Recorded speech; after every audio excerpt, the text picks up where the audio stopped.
Good day mga ka-sports natin dyan. Sa unang salpukan nga sa second set ng Petrogas Angels bago magtapos ang first technical timeout ay talagang lamang na lamang nga ang Zeus Coffee sa score na 8-4. Grabe talaga ang Petrogas Angels, mukhang hindi pa nga sila nakakapag-adjust second set na.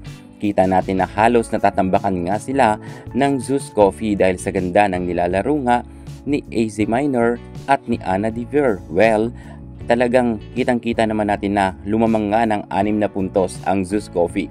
At kitang-kita natin na hirap nga ang Petrogas Angels. Relax na relax lang nga ang coach ng Zeus Coffee dahil nga grabe talaga ang kanilang kalamangan kontra sa Petrogas Angels. Petrogas Angels pagkatapos nga ng second technical timeout, mas lumobo pa nga ang kalamangan ng Zeus Coffee at dahil dyan ay nagdoble effort na ang Petrogas Angels. Nag-adjust nga sila at inunti-unti nga nila na makadikit sila sa Zeus Coffee dahil alam naman natin na nauna nang nanalo ang Zeus Coffee sa set 1 kaya't ayaw na nila Myla Pablo na payagan pa na manalo uli ang nasabi nating Zeus Coffee.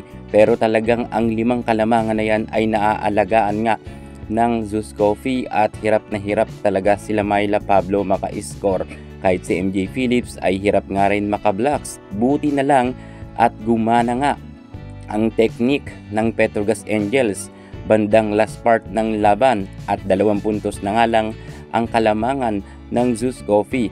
Talagang inunti-unti ito nila Brock Van Sickle at nagpakitang gilas na nga ng bagsik si Van der Weide at si Brock Van Sickle ang lulutong ng kanilang palo. Lalo na si Rania Musa naman ay nag-level up rin dahil sunod-sunod rin ang kanyang naitulong sa blocking at nang nagkaroon na nga ng tie dito na nga kinabahan ang nasabi nating Zeus Coffee. Medyo dinaga nga sila.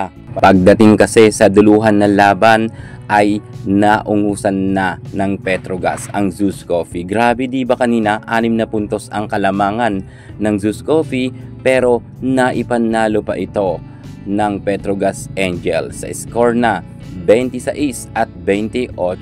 Bilog talaga ang bola. Panalo na sana ang Zeus Coffee, natalo pa ng Petrogas Angels. Well, tayo na nga sila and congratulations sa dalawang team na ito. Same sila malakas.